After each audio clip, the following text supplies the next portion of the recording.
Hello, everyone. This is Scott Smith, and I'm here with another Saturday service. It is for November 15th or 16th, whatever that Saturday is, and for the week forward. Although I just want to say sometimes the message is for any time. So whenever you find the video is whenever you find the video.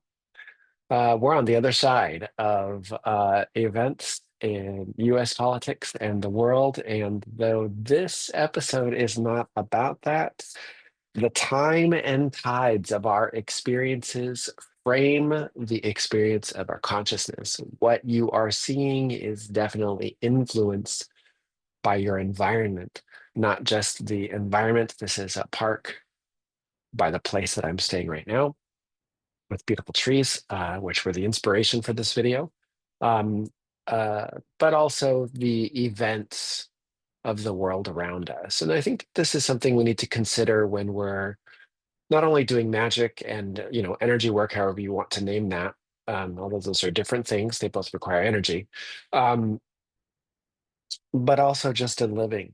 You know, a lot of the things that we experience are like atmosphere, and the things that happen in the atmosphere we don't have a lot of control over. The only thing that we do have control over is how we react or respond. I want to say we don't want to react unless we need to react, like diving out of the way of a moving car. So, unless it's a fire or flood or blood, as my cousin says, reaction is probably not the thing that we're looking for, and we're looking for a response. But to get to response, we need to really be in touch with ourselves. To be in touch with ourselves requires a lot of the things. I don't know that we can cover it in a single video. And that's not really what I'm here to talk about. I am here to talk about the importance of a few key skills, and how I'm going to present those skills and give you a little bit of cards for the week. Last week, the primary message was to keep silent. This had many meanings. This had many ways to look at it. I invited you, if you wanted to reach out for a reading. I got several of those. Thank you for your patronage, and I hope I was helpful. Seems like I was. But also, we receive information from spirit, from whatever it is that you call your sources or sources that you get things. And we think it means something. And then we enter the forest of that experience and we find out that it means something else. And that is the nature of like spiritual insight. Like it is a broad swath, it is an overview, it is you know, uh, a general understanding of the way things can go. But when the feet hit the pavement, when gravity comes into play, when consequence comes as a result of actions, personal or collective, the insight looks different. Sometimes this may make us feel like a reading is wrong, or a reading felt wrong at the time we got it, but then we entered circumstance that the reading was talking about, and it looks quite right. Spiritual insights. These arcing story, mythos, astrological, talking to angels, all of this is looking into a gravitational experience of time and space. It is like forecasting through a sphere, uh, for events that happen in a straight line. We see maybe the curvature of things, but we don't necessarily see all of the details. This is why we pulled cards and we look at things in the material world, things that relate to this realm, because we get a better understanding of what it is that we'll encounter along the way. The information can come through and we can be like, what does that mean? Or it doesn't seem right at all. Or we have a strong reaction to it, which if we have a strong reaction to it, that means it's really about you. Um, but we have to choose how we understand or how we receive that information and adjust our response. So last week was to keep silent. And that has shaped the whole months of the rest of the months of 2024 for me, and a lot of what I'm going to be offering next year. So just going to touch about that real quick at the end of the video. So there will be some offerings about classes and some notes about where you can find that material. Obviously, it's going to be a lot through the Patreon, which is where things are protected behind a privacy wall. So there's lots of free things there. If you can subscribe for free, then you can see those free things. And I'll continue to do some services and readings here on the YouTube. So enough of that. What I want to do is I want to pull some cards today. We're looking at the Medieval Tarot's Medieval Feathers Tarot deck. I have that here for you. Um, I'm using Zoom as my platform. This is going to allow me to pause if I need to, because I think I'm going to need to in a second, and do a little bit of read from the for the week to come. Um, some things that I want to say as we start this is that going forward in the days to come, there are some critical things that you should be doing. Now, there are lots of critical things and lots of different people who are going to tell you what those critical things are. Like, you need to think about the reality of blah because it's going to be this way because I know I have lived a life of oppression. I have lived through the horrors and I've been through the woods. And it's like, okay, grandma, I know that. So have I. Our response is our choice, and we can choose our emotional responses. Things we can be present with life, or we can deal with the reality of the situation. I'm encountering that with some people in my generation, which I always think is funny because that was very much the kind of thing we complained about in our parents or our grandparents. So, with that in mind, I want to say it's going to be good to be grounded and to be anchored, and those are same but not the same. It's going to be good to be protecting yourself. It's going to be good to learn how to be invisible. In certain ways, this is going to serve you more than anything else. When we enter different phases historically, when people are persecuted or any of those sorts of things, being the loudest one in the room sometimes does not serve you. Sometimes that singles you out. And when we're in a situation that's less about government and more about Gestapo, you know, it's a different scenario. And I'm not saying that that's what it's going to be, but that's what it looks like. So we'll see when we get there. I am listening to the spiritual advice that I am receiving. That is the arc of the story of the year. And it seems like to keep silent really is about operating from within the margins, from within the cracks and crevices, from within the dark spaces, and less about public spaces, less about loud voices. Um, so grounding, anchoring, protecting, clearing, really clearing yourself regularly. There's a lot about mind control that's in some of the things that are going on right now. And honestly, like, I've done some simple clearings, like clearing parasitical energies and removing thought forms on certain individuals in the world around me that are really hooked into, this fantastical conspiratorial made up narrative of things. And the result has been almost instantaneous because if it was really good and it was really something that was healthy, the thought forms would have hung around them and they were gone and lickety split, they were gone. um, uh, Variations of that I could recommend are I think Holy Fire Reiki. That's was brought about by William Rand. They have a spirit release. If you have a practitioner who does that, that's something they could lead you through. You could also just do banishing pentagrams. These elementally remove those sorts of things. You could work with the watch powers or the watcher stars. Those angelic energies are really great at clearing out lower energies. You can work with um, yeah, there's several variations. Some people use like a lighthouse, and they dispel the glamours of those energies. Um, you can use physical clearing techniques. Just remember that you're aiming for the subtle when you're working with clearing psychic forces. Um, it's not all about the tangible world. The tangible world is just the place where the result is at. or where consequence happens. But a lot of these things can be remediated. They can be worked with on the subtle level before they arise or arrive here. And that is really key in magic. So protection, grounding, anchoring, clearing, um, I think, and invisibility. So guess what? Those are the classes I'm going to be offering in the next couple of months. So expect in December and January some classes on those topics. And you will find those at starandstonellc.com. And you will also find those on the Patreon. And there'll be various ways for you to step into those practices and learn those things. If you can't make live events as I do them, there'll be recordings available to the websites that you can get as well. I also have made a couple of groups. There's been a lot of preparatory stuff here, and if you're in it for this long, thank you so much for continuing to watch. I promise you, I read and I talk. I read and I talk. I'm not here to prophesy, right? Um, there is a Facebook group. It's Star and Stone.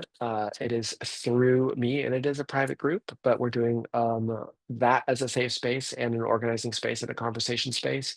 I do have the Reiki and energy work group on Facebook as well, and of course the Patreon. These are the places we'll be doing a lot of the private work because it'll be behind a wall and not necessarily available to the public. We really do want that privacy screened on what it is that we're doing. So keep silent, keep silent. The power of water, the depths, the things that we see on the surface are the reflections of ourselves. So this is true when we have the strong reaction to someone or something in the world. The thing that we're seeing is the mirror of our experience, the mirror of our history, the mirror of our trauma, the mirror of our emotions. This is the first face. This is not the true face. This is not the true face in the mystery of water. This is your true face of the moment. This is your response or your reaction. Beneath that is something deeper. Beneath that is a deeper mystery that might be source or resource, where it comes from or what can be used. And beyond that, deeper still is the actual being or events or things that are occurring. So when we're looking at situations in the world, the thing to remember is that we're having our strong response. This is about probably something that we're generating ourselves. This is the thing that we fear and see, and we're seeing it. And so we're validating that. This is the thing we love. And so we love it so much we're validating that. And then there's the deeper experience of where that sort of comes from, and what's motivating behind that. Like we had to understand that that's what's happening there gives us a little bit of mental space. I like to think about the mind as not just the physical body in your skull, because that's really not where it's at. It's actually out here. It's something that's radiant in you. It contains your thoughts and your feelings and your soul and your spirit, and however you want to define those, you can. The unseen but tangible sense of awareness of self, right? And all of these are part of the mind, and all of these are part of the mind experience. And so we have to be careful to understand that the mind is its own being. We identify with it, but it's not who we are. It's an expression or an extension of who we are. And until we're really in cahoots with it, until we're really working with it, it sort of runs its own self, and we're interacting with it. And to a degree, we're always interacting with it, because I think there are aspects to our mind which are very much their own creatures, their own behaviors. I was talking with my healer friend yesterday. They are a Chinese medicine specialist, TCM, Taoist, Qigong, herbs and needles and all the wonderful things. And I was getting my instruction about the health and direction I needed for myself. And I said, the thing that I always try to remember is that, because we were talking about health and organs, which is organs are people too. And they laughed, and they said, in Chinese medicine, we very much think that organs are their own personalities and have their own minds. I said, I would agree, and getting that organ to work with me rather than fight against it, right? In most scenarios, is what I'm really looking for to bring harmony back to my body. They also influence our minds. They influence what we feel and how we see the world. I think about some of the people in my life in the past who are no longer with us today, who had certain conditions and how much those conditions affected the chemistry of their body and the way that they saw the world. And so they were in unwilling cahoots with an illness that caused them to see things differently, and learning from a Eastern medicine doctor, learning from witchcraft, learning from Reiki. I understand a lot of things for myself that have worked, which is having conversations with these parts of myself that are my organs, that are energies, that are these thought forms that I bring up that are based on past traumas or fears or my world experience, and understanding that they're not the absolute. They are very limited, small beliefs and tiny conversations that are affecting my experience of the bigger world. And understanding that there's something deeper that's happened always gives me pause to think about what I'm doing rather than, you know, smash or grab or go or run or any of those reactions, which are valid reactions. They're ancestral. They teach us when to run because we do need to run when, as my cousin says, fire, flood, or blood, right? Like this is when we react, right?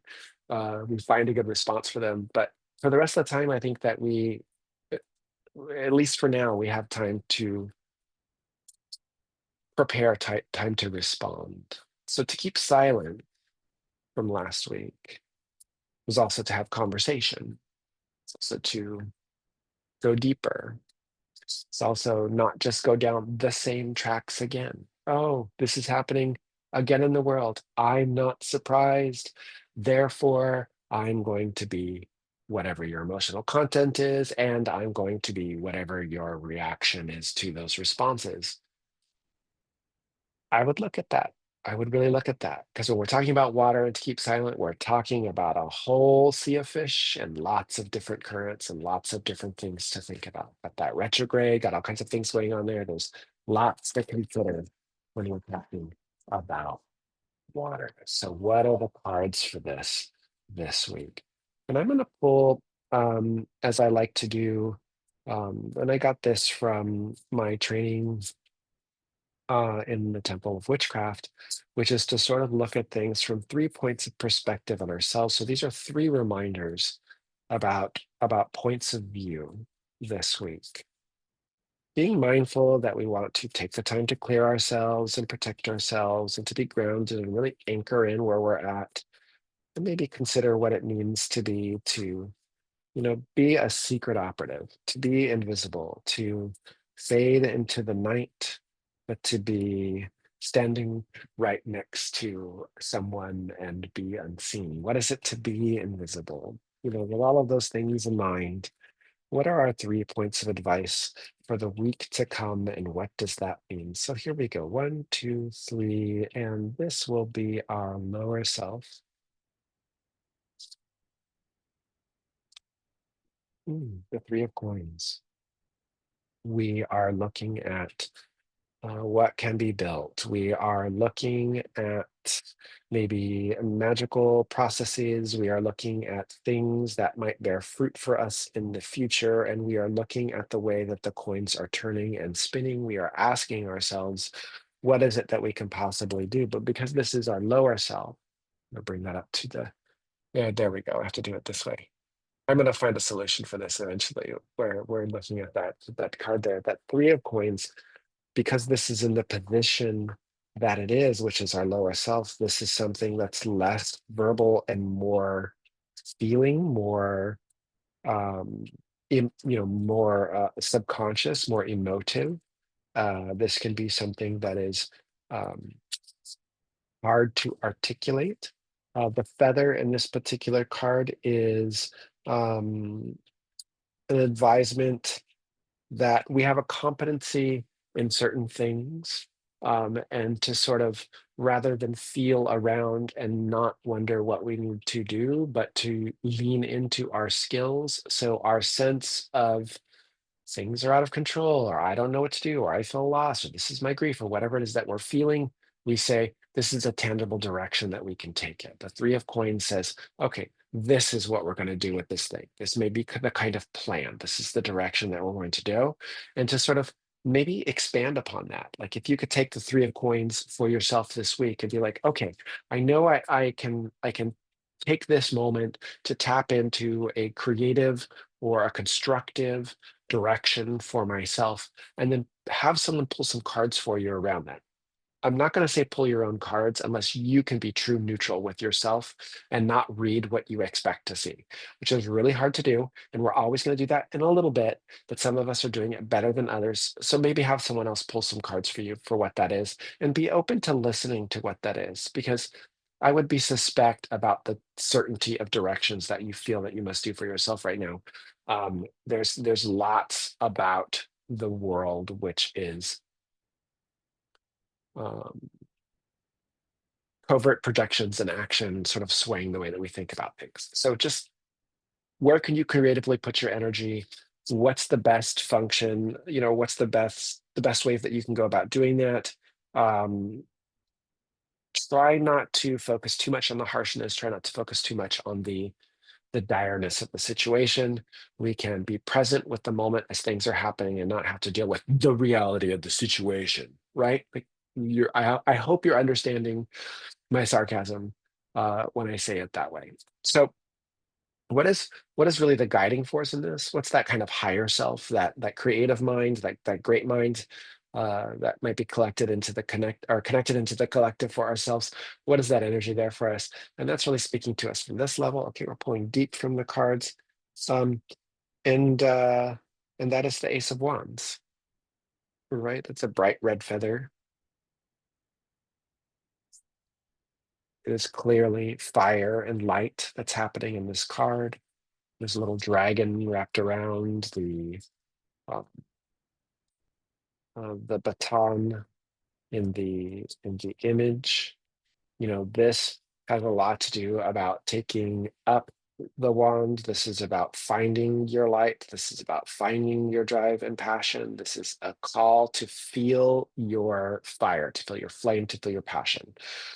The feather is the son of Tangier and invites us to come to terms with things as they are and to refrain from acting out. So it's an ace, it's a beginning. It's like, here's the fire, but wait, I didn't tell you what to do with it yet. Just don't go running out the door with the fire, right?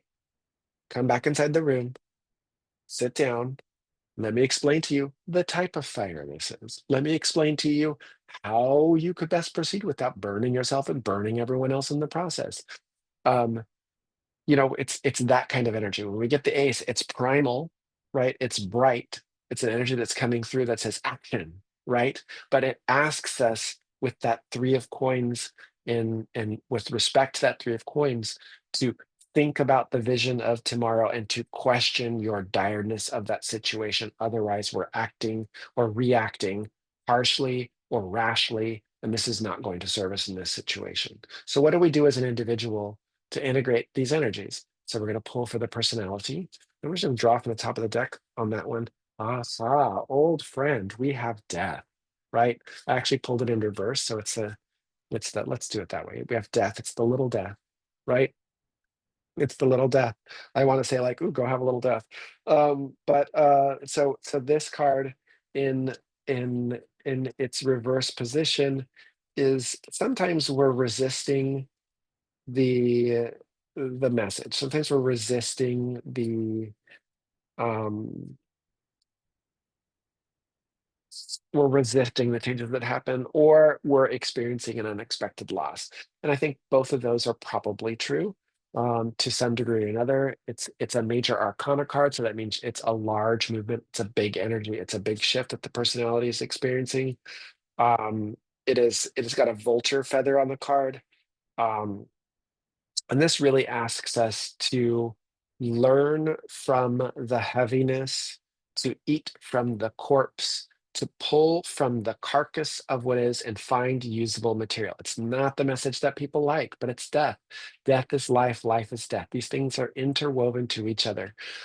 This too shall pass, we shall be there. So when we get vulture as an energy, it says, what's the usable material in the body of this thing that just died? What do we really draw from? How do we sort of work through this? Where can we go with it? Take the scraps, use all the parts, be resourceful, right? We don't just go, that this is the three of coins talking. It's not just the ace of wands, which is like fire, burn, run, dead, harm, like it's a calming of that emotion down. A point of advice that we want to look at in the whole of this, I think that would be very helpful to understand. Okay, so what's Scott saying? Scott's guides and his people are saying that we need to pause, we need to be a little bit more creative with our responses. We need to watch our reactions, except when we need to react, fire, flood, blood. Um, we're feeling a fire to do something. We need to articulate what that is. That three of coins in the Pamela uh, Waite, deck, this I usually name them both, Pamela Coleman Smith and Rider Waite, but that this art, this energy this is architecture, this is planning, this is what's going to happen in the physical, right? But we see that in a deep level. That means it needs articulation. It needs to be worked out so that we understand exactly what it is that we're working for, and that's going to seem murky. I think some people I know online who I value their opinion very much have said, you need to focus less on what's happening on the national and the global scale, and more that's what's happening in the rooms around you with the people that are around you. And that can help to refine what it is that you need to do, because this is now where you're going to have the greatest effect, is in the community where you're at and where you stand and who you are around with. Um, that the urge of the Ace of Wands to run and do something about it, this is banked in a certain way, and it's harnessed in a certain way with the three of coins. Where do we go with it? We look at the corpse of what we lost. We look at the body of what's now decomposing. We're seeing the process, of the exit of one thing and the beginning of another, and we need to find the usable parts within that, but not on that big scale, on a small scale, on the world around us. What do we do here? What do we do here? What do we do here? We know that that's happening out there. I can't personally do something about that for everyone everywhere. I can do it here with what I'm doing. How am I organizing that? And then a guiding point in this, like what's really helping us? What's really holding us through this? What might we consider that has our back? It's this kind of guiding energy that's coming through for us. And that is, oh, we have the Emperor. It's a great leadership card. It's also Aries. It's Aries energy. This can really be an indicator of starting now what will launch in April, preparing now for what will really come to fruition in April. This is going to say a couple of things to me. That what we're seeing now, we're not going to see big shifts of it. We might want to watch for April surprises. We might want to watch for Aries surprises. During Aries season, we might want to watch for things that are coming through from people in positions of power. The feather on that is the eagle, haha. Um, and it is to,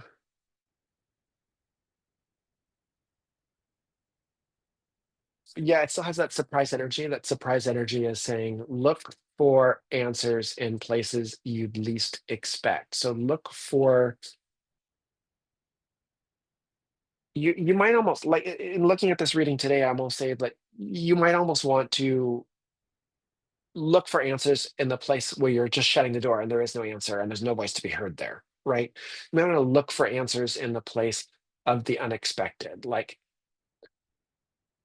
break out the routine, get away from the same old, move out of the patterns that you've been living in, physically changing your direction, physically changing the way, I mean, like the way that you drive to work, the way that you do your morning walks, choose a new vista, invite some new friends in. It's all about this kind of changing of the energy here, because there is a changing of the energy that's happening here.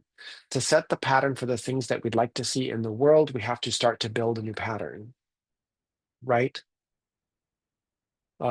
This is important. Plan and articulate. Don't rush ahead. Don't jump the gun. See what can be usable. I'm speaking to you about the world around you, not big giant events, and break your patterns, break your own patterns. Look to see if we're recognizing destruction externally, we're recognizing destruction internally. If we're recognizing changes externally, we're recognizing changes internally. You have the power to manage this quite successfully if you apply yourself to it. And this is an opportunity for that right now, right here. The last thing that I'd like to give you is a story from this week. I had a very unsavory encounter, we'll say. It was not what I wanted to happen. It was a very, very large reaction from someone over a very insignificant event, which was a polite conversation, in fact, to ask, could we do this thing instead because it's going to benefit everybody? And the response was, it was a can of worms. It was Barbara popping out of the bag on me. And I was like, what just happened?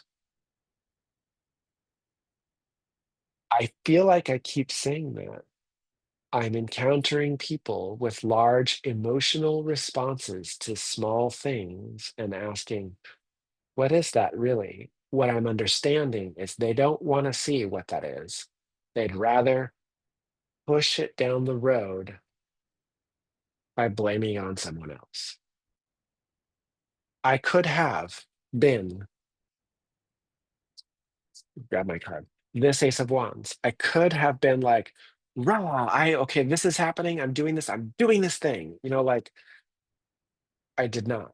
I did not. I had that reaction. I I I pulled myself aside. I went to this tree that you see in the background of my video. I rooted myself in. I anchored myself to the earth. I allowed my consciousness to flow up the tree, to breathe within the tree, to let myself expand. And I said, what is it that I can do about this? Well, I can be ninja. So I pulled on my strengths, which is a primary message. When the world around you makes you want to feel that you are powerless or in peril, and I'm not saying that there are circumstances in which you may not be feeling your most powerful, and in fact, where you might be in peril. I'm not talking about those things because that's the fire flood blood. If you got to move, you got to move, right? But overall, in general, a powerful, fiery, in your face response to those things is going to be a contest of power tied into the ego. And there's going to be a loser, and really no one's going to win because you're going to walk away sore regardless. And you might say, well, I can deal with the battle scar. I've done it before. You know, that's that three of coins. That's talking there. What we're looking at is new patterns of doing things. You might be doing this with the things that we can use, things that are usable to us. So I went back and I did a little ritual at my home, and I pulled on my strings and I asked for the best that could occur to occur away from me. And it worked. It worked so well. I recognize the power of the message that despite everything that's happening in the world, you have something that cannot be taken from you that is quite powerful. When you throw it all out, all over the place, when you're selling your spell, right? If you're doing magic, you're selling your spell all over the world. You're telling everyone that it's done. You've diminished and reduced it and dispelled it. When you do the work and you say nothing, you keep silent, right? The water, it's to keep silent. Allow the magic to do its magic. Then it happens. No one is suspecting it. It flies unseen beneath the waters. It swims and change occurs. and the currents change. And so there it is, right? Lean into your strengths. This might be creative. This might be with your words and your writing. It could be write something truly incredible. That's not like, well, F you and blah, blah, blah, and rah, rah, rah. Like how do you elevate that in such a way that the poetry inspires someone else to feel that on their own without you telling them to do it, right? How do you make that into artwork that causes people to think deeply about, maybe it's an abstract piece or maybe it's a commentary piece, that it causes them to think so deeply because you're not hitting them over the head with it, that they come to their own creative genius and they make their own decision? How do you do the magic and say nothing?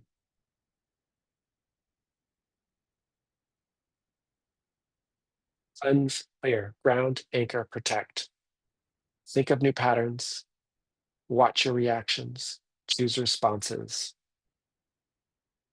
recognize the death cycle that we're in, pull the usable parts that you can use for the world around you, the relationships that you're in, firm those up, shore those up. Look for new patterns, break the mold, change your situation, your response, your field of thinking, your approach. This is what's on the table. Look at that. There's a strength there to be seen in shifting something for yourself. And mark your calendars for April season. There'll be a surprise from leadership in April that's going to really shake things up. I'm not saying that's good or bad. I'm just saying that that is what it is. Um, that is the reading for the week. I keep on trying to make these short, but I'm long-winded, and I got that Sagittarius rising, and I'm a Leo. I want to give it to you. Um, Draw from your strengths and work silently. That would be a very key message as well. You could find me at starandstonellc.com. I've done a lot of new work there.